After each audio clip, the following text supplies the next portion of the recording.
Hello gentlemen, or should I say gentlemen? Gentleman is good. Gentleman is very, very good. At this hour, I'm sure he's gentleman. Now, to start things off, I know that you guys like to be a little bit mystique or mysterious about your identity, so I have Biggie and Tupac to help us out. If you prefer to wear some awesome... Yeah, you're Biggie? I'm sorry, you're Tupac. But hello, I like Tupac, so... Okay, fantastic. To start things off, your record has been out for 6 months now. How's it been received?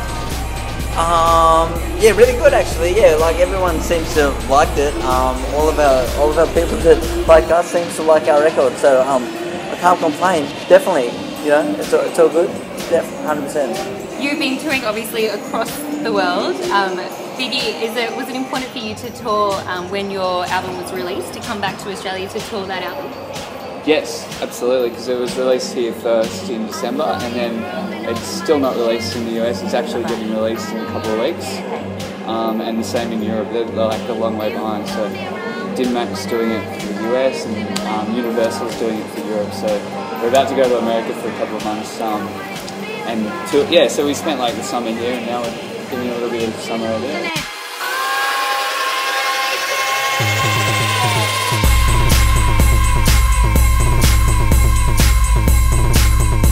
Is there any like really favourite tracks, like personal favourites of the album that you really dig? Yeah, definitely. There's a track called "To Be Alone" that we recorded with a really special friend of ours. It's also like an awesome vocalist. It's called "To Be Alone," which is just about to be released on Dinmac as well as Nervous in the US. And we personally really like that ourselves. So that's a one that's close to our heart. So that's one that's cool. I don't know, amongst all the others, it's cool.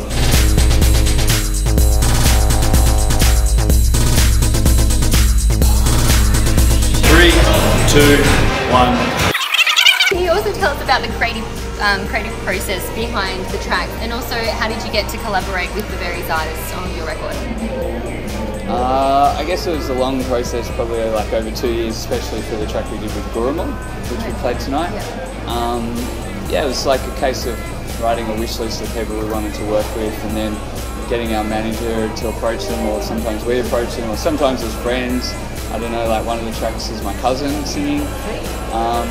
And yeah, it was just one of those, like sometimes we'd send a beat. Crystal Waters, we were in Miami, and she was like, we were in the studio and she was the one afterwards, but her engineer didn't arrive, and she was like, oh, well, play me some tracks, beats, and we played her a beat, and that turned into a bum. Can you tell me initially, how did you guys get together? How did you start this amazing relationship of? Johnson was actually DJing, mixing it up at this bar in Paddington, and I was like, you know, I was a bit of a dog, you know, I was making Bloody Marys, and then I used to go up and say, hey man, how you going? Well, what you been up to this week? And Johnson used to say, oh yeah, not too bad, I've been hanging out at the record store, I bought this and this, and I get, really? And I said, so if I wanted to get into this type of stuff, what would I have to do? He said, you got to get Technics turntables, you got to get Technics headphones, and I went and got it, and then before I knew it, we were like sort of like going back to back. Speaking about records, can you think back to your first ever like record or CD that you ever bought? Yep. Me, it was Shoes 1985, and it was, yeah, it had like, I'll wear my sunglasses at night, dun, dun, dun, dun. And it also had Ghostbusters, so that was mine. It was a compilation, it had Neon Pink, it was a comp, yeah, that was mine. John? I feel like the first CD I ever owned was Elvis. Is there anything crazy, ridiculous that you've actually seen behind the decks? So anyone approaching you with really random stuff? Traveling across the globe and being behind decks, there's only been really normal stuff. You know, like you go to DC-10, everyone's hanging out, they're doing maths, arithmetic. You owe me $50, and I owe you 75. You know, if I give you 25, then you owe me like, you know, 35. It's like, it's all like maths.